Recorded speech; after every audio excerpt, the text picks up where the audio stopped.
Well, I think the journey of becoming the first black mayor of the city of Montgomery has been an eventful one for me. Certainly growing up in my family, with my father being active in local, state, and national politics, Joe Reed with the Alabama Democratic Conference and the Alabama Education Association, my mother, Molly Reed, being from Perry County, which is where Mrs. Coretta Scott King is from, and many others who were involved in the civil rights movement, and having connections to their families, expose us to, I guess, the road to equality in this country at an early age. And even though for probably my brother and sister and I, we weren't always appreciative of the moment, I think having that to look back on as we matured was a great foundation for us. And for me, I was one that kind of grew up around being involved in campaigns. We were involved in various, governmental opportunities that you had, whether it was internships, whether it was part-time jobs, different things like that, different programs for those of us that were at various ages in school and college and things along those lines. But to be honest, when I graduated from Morehouse, I didn't want to go into politics. I didn't really want to be involved in public service. I thought that the next phase of the movement, so to speak, and the progress is more so economic equality. And so I really focused on the private sector and what I thought I could do there to be a change agent. And ultimately, I ended up moving back here after some years in the private sector, going on to the business school and started my own business. And I started to get pulled in because of the lack of progress that was taking place here. And after trying to get friends of mine to get involved, and some of them kind of pushing back and trying to get others to maybe run for office, I had a friend that said, well, if you think it's so important, why don't you do it? And I kind of took that as a challenge, if you will, and I kind of retorted back, well, I just might, not really thinking that I would at the time. But I think that combined along with the historic candidacy of President Obama and being around Montgomery and Selma during his visits here as he was campaigning was, something that touched me, because it was not, it was something that we could relate to in my generation, being a part of something historic like that. And we had the opportunity, I think, to hear his inspirational words and to understand from many of the luminaries from the civil rights movement why it was important to them to see someone that was you want to call it part of the Joshua generation, to be at that point. And I think I started to consider running for office a lot more, and I started to resist the urge to get involved at an elected level. And then a few years later, I ran for probate judge in 2012. We were able to win and become the first black probate judge here in Montgomery County, which is important because you're also the chief election official. And it's the county's highest administrative office. And I think to be elected to that post really gave me a good vantage point of things that were happening at the city and county level, as well as at that time around voter ID and regarding some of the things that were happening around elections and the right to vote, and understanding that struggle still continued. But after being on the bench for about 6 years, I knew that I could not be as effective in changing outcomes as I wanted to be, because on the bench you have to be neutral.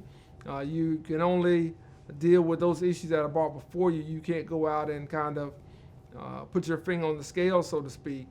And I knew that in order for me to bring about some of the change that I wanted to see here in Montgomery, I would probably have to move to an executive position, and that would be in the mayor's office. And I thought there I could be more the thermostat rather than a thermometer, and we could really bring on more change at a faster pace than I wanted to see it, not just in the city, but because of the platforms you have as the mayor of Montgomery throughout the state of Alabama and potentially even broader throughout this country. And so that's a long answer of kind of, my journey and kind of how I got to be in the mindset of even running, and certainly what we've done since we've been sworn in office in November 2019.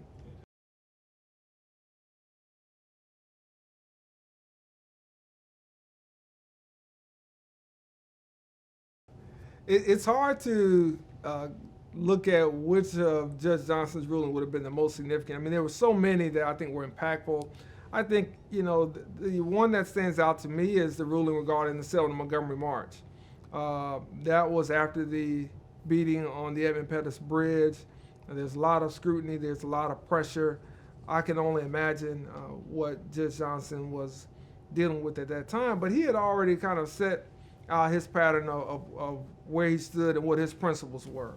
But nonetheless, this was different. This was a different case than he had heard before, and it was one that would lead to the march being able to proceed from Selma to Montgomery. Ultimately, Dr. King speaking to 25,000 people right down the street from here in front of the state capitol, and giving what I think is one of the most impactful speeches that most people don't know about. And I think that that ruling and leading to the Voting Rights Act probably has to be the most impactful from my vantage point, because it opened up democracy to people who had been shut out for so long, including black women who, although the suffragist movement had made some advances prior to that with the 19th Amendment, did not include black women at that time. So when we think about that ruling and the impact it had on the broader scope of democracy and voting rights in this country, it's hard to see that there weren't rulings that had a larger, more wide impact. And that's not to, again, try to prioritize any of them, but that is one that just really stands out.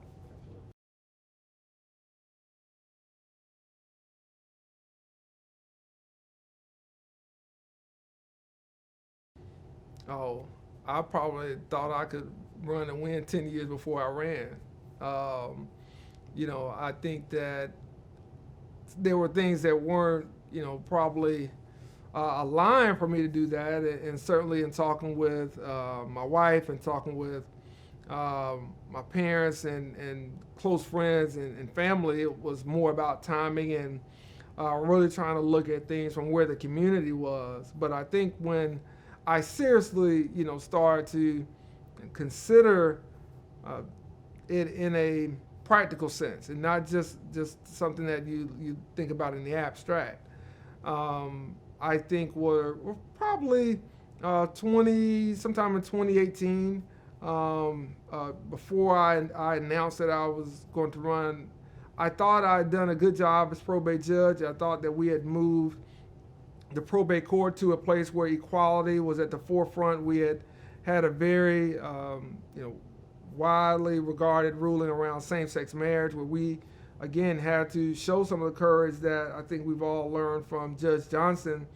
Those of us that are on the bench and those of us that are just in everyday life, that there are times we have to make a stand for what's right, regardless of what may be expedient.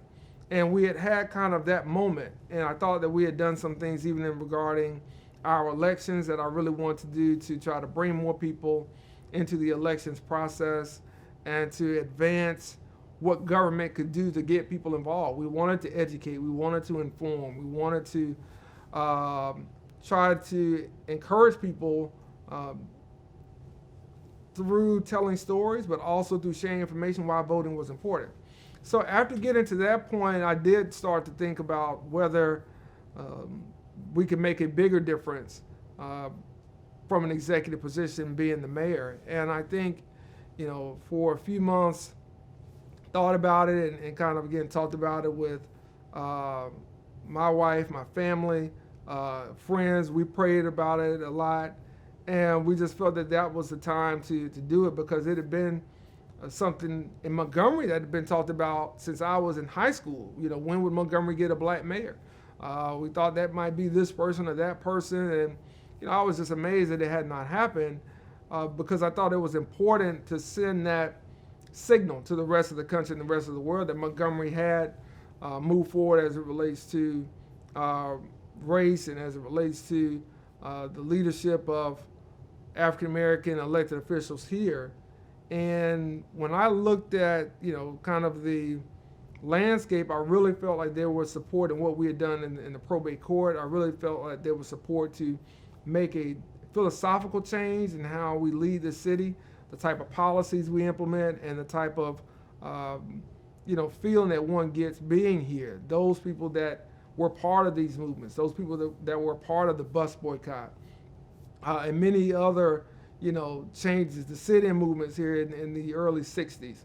So we felt a sense of energy that this was a time, and I think I felt that having a good, diverse group of people saying that now is the time, you should run, you would be a very effective mayor, you would be a great leader, and we would support you. That led me to ultimately announcing some months after that.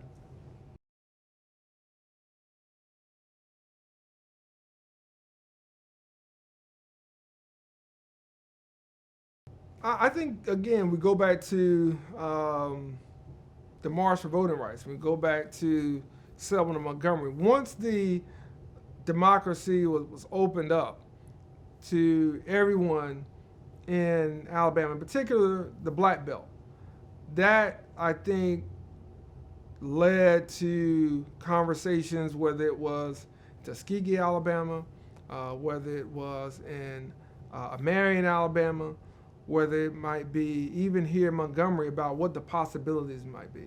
I think it's very hard. It would be very hard to see those discussions happen without there being a fair sense of access to the ballot box.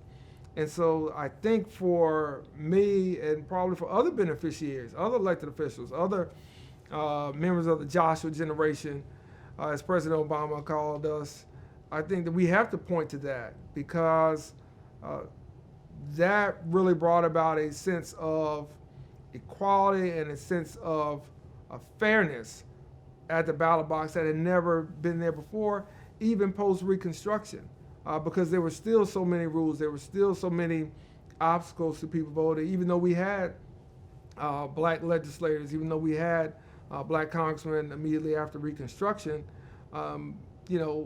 We know what that unfortunately turned into. We saw the rise of Jim Crow.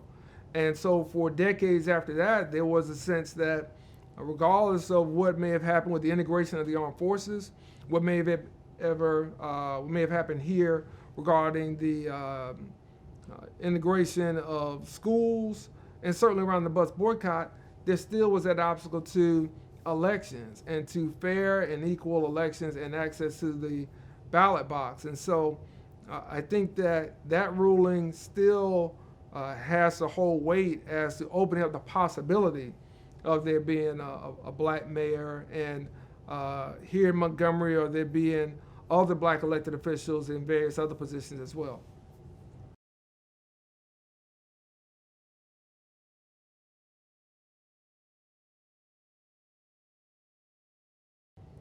I think it's something that should have been done a long time ago. I think, for someone that was born in Montgomery, Alabama, as Attorney Gray was, for someone who played such a, seminal role in the deconstruction of segregation in this state, in this nation, for the role that he played in not only the bus boycott, but so many other cases around voting rights, and so many other cases around bringing equal access to people who had never had it before. I think it is only just that he be honored in some way. And I don't know if this way truly honors him. I would like to see him be awarded the Presidential Medal of Freedom, because I think he deserves that, and I think that his contributions to this nation make him more than worthy of that. But from the standpoint of being a native son to Montgomery, I asked him how he would like to be honored. And I'll be honest, I didn't expect him to say that street. I expected, something else, some other idea. But when he said, the street that he was born on and the street that he grew up on, he would like to see that named after him. I just thought that was so humble of him to ask for something like that, and so easy for us to do, as not only as the mayor but also the city council, in recognizing him in that way. And I think when you juxtapose, obviously, the principles and values that a attorney Fred Gray stood for versus what a former president of the Confederacy stood for, I think it's poetic justice that at this time we make that change and we honor Attorney Gray in that manner, and hopefully we'll honor him even beyond that again by assisting him and making the current administration aware of why he is worthy of receiving the Presidential Medal of Freedom.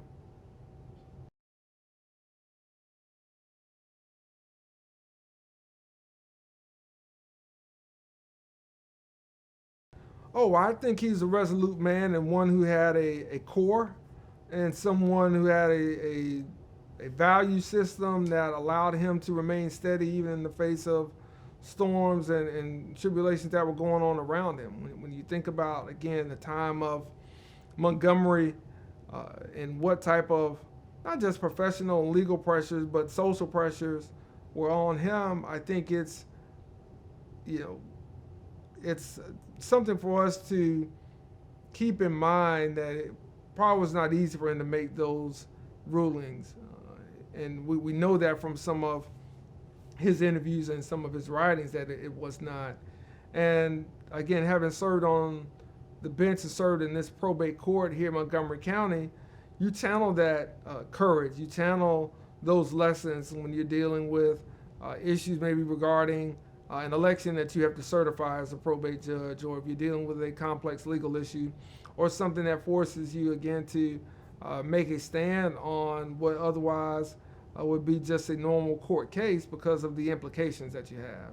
And I think that's the takeaway from me, and and learning about him and reading about him and hearing about him from my father and others has been very educational in terms of what he stood for and the types of things that he thought were just and those type of things that he thought needed to be changed.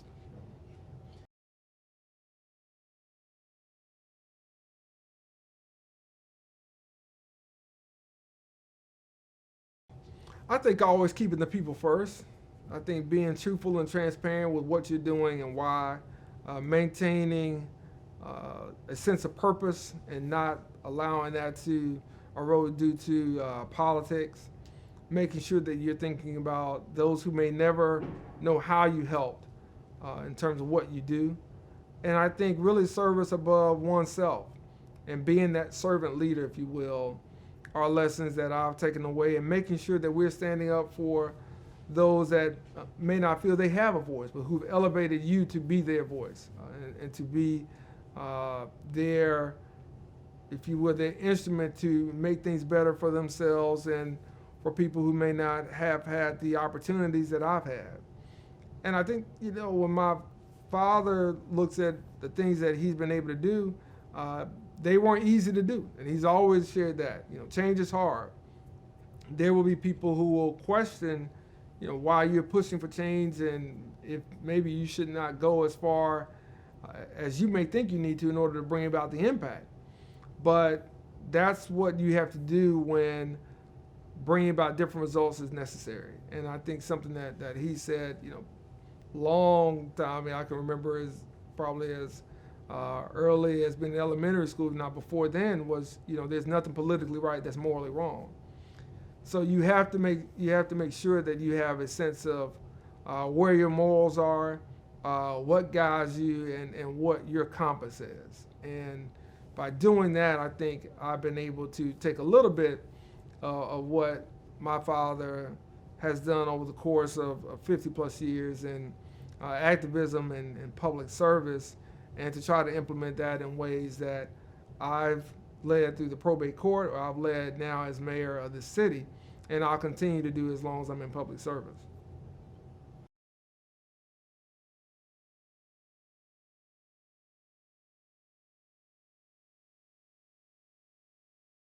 Well, I think one of the things that I didn't expect was that there would be some obstacles to some of the change that we want to implement. And there would be that posture of waiting just a little bit. And I paused there to reflect on Dr. King saying, why we can't wait, and the clergy in Birmingham telling him at the time that, could he just wait a little bit longer? And in one of his speeches and writings, he said, justice delayed is often justice denied. And I think that that's something that we've seen here in Montgomery, is that we haven't been dealing with a government that was fair and equitable for everybody here.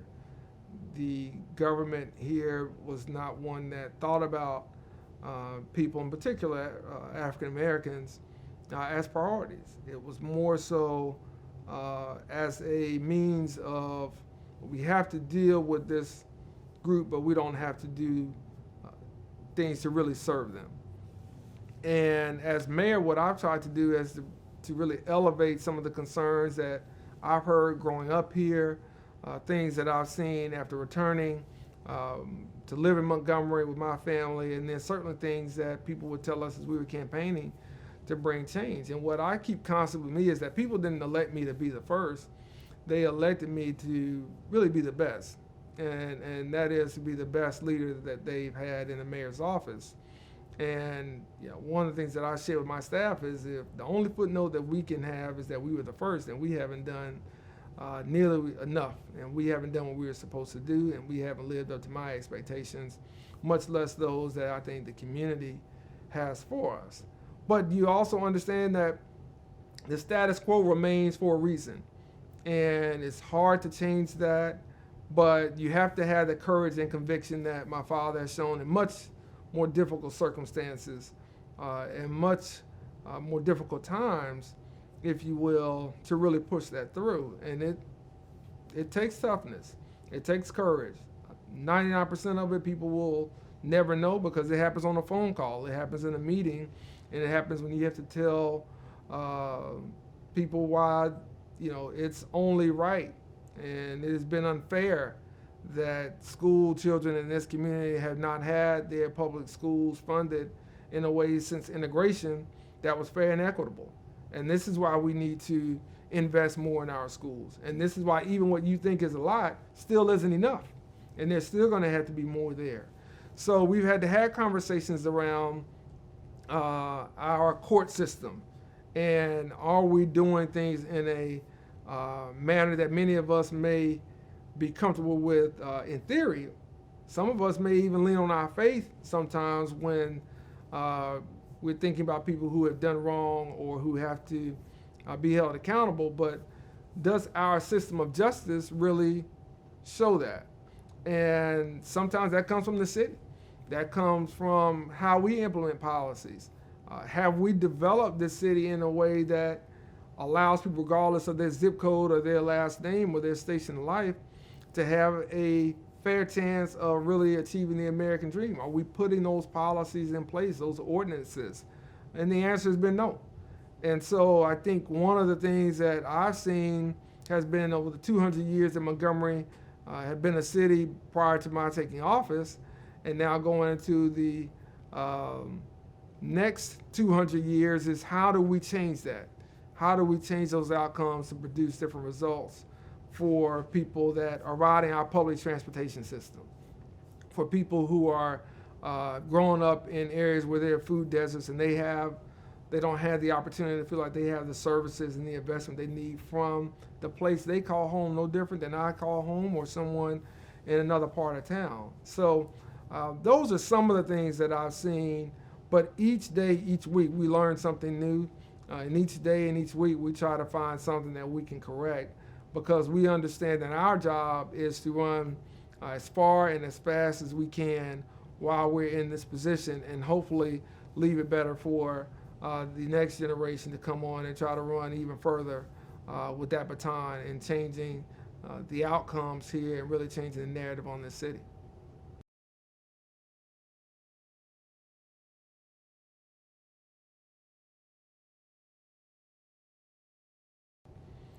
I think Montgomery has done in recent years a better job of embracing the history, but I don't think that it's worth a lot if the history is just a hashtag or a marketing campaign and you don't live it.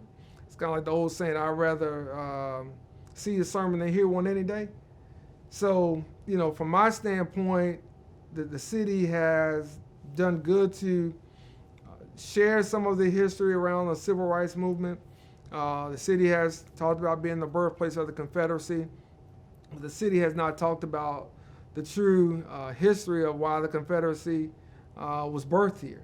The city has not done as good of a job in really explaining the history of why Alabama continued for years and decades after to embrace the lost cause.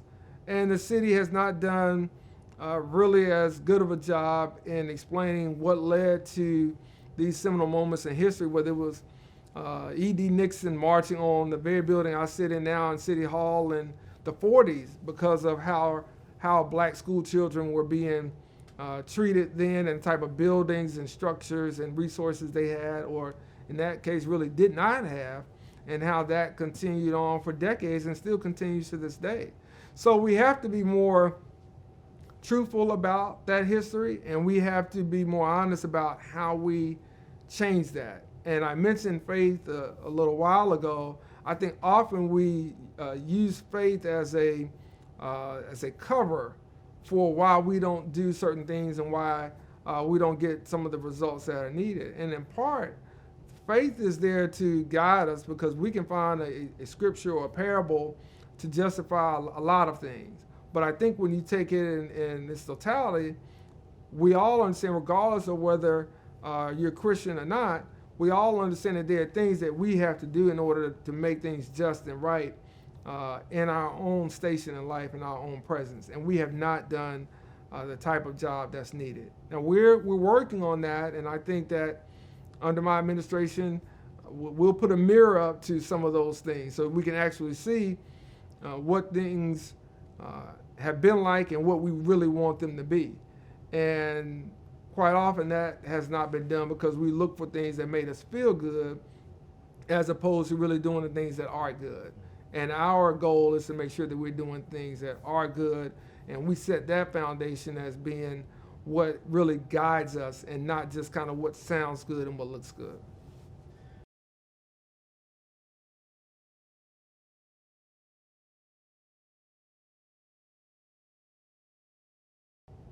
That's a good question. I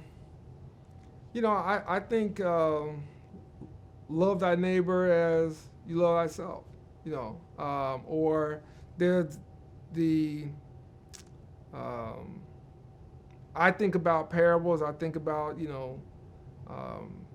how you treat the least of these, so dost thou treat me. I try to think about those that really go beyond just myself and go beyond just kind of where I am right now, and how do I consider the impact it's having on someone, again, who may never know what decision I made or may never fully appreciate it, even if they do. But you still do it because it's what's right, and you still do it because you want to look out for someone that may not have the opportunity to really know how to look out for themselves or their loved ones. And I'm thinking about others. I mean, I could go on, and I'm sure I didn't. My pastor's gonna get on me for not saying that word for word like I should have. But I think those are the two, paraphrasing those, if you will, that certainly guide me as I think about them.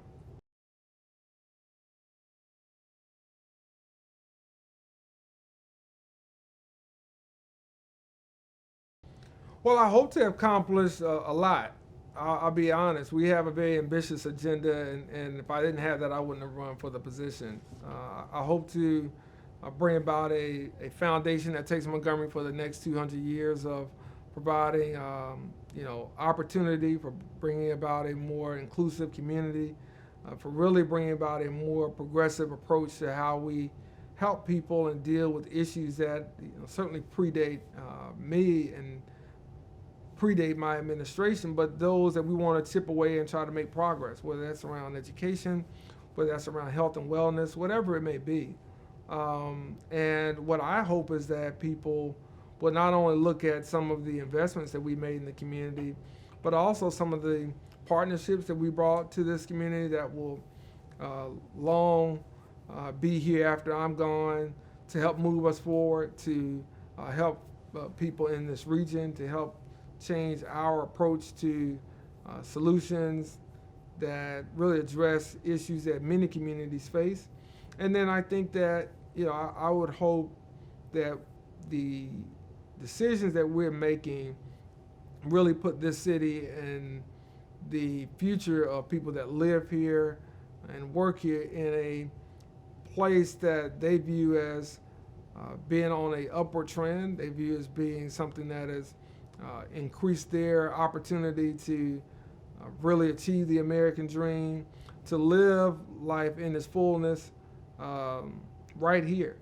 And that we're doing those things that people will point to, not just bricks and mortar projects, but they will point to mindset, philosophical changes, various approaches that have hopefully birthed a new generation of courageous leaders, of people that really believe in fairness and justice, and really believe in making this city live up to its full creed, and making sure that this community not only remembers the sacrifices of our forefathers and foremothers, but continues to live that out by actions and not just words. And if we do that, whenever we have moved on to another chapter, then we can say that it was a success.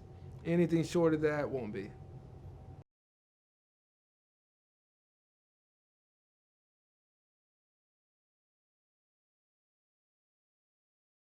It's absolutely that, and the legacy has to be how many people have you helped, and how have you helped them, whether they appreciate it, know it, what impact have you had, and that's to me how you measure any legacy of any leader, is the impact and the ripple effect of that leader in that position for regardless of the amount of time they were there. Some people do things in a very short amount of time.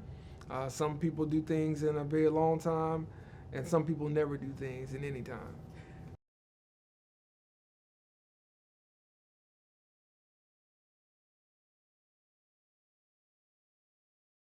Well, I think the legacy, speaks to one of justice.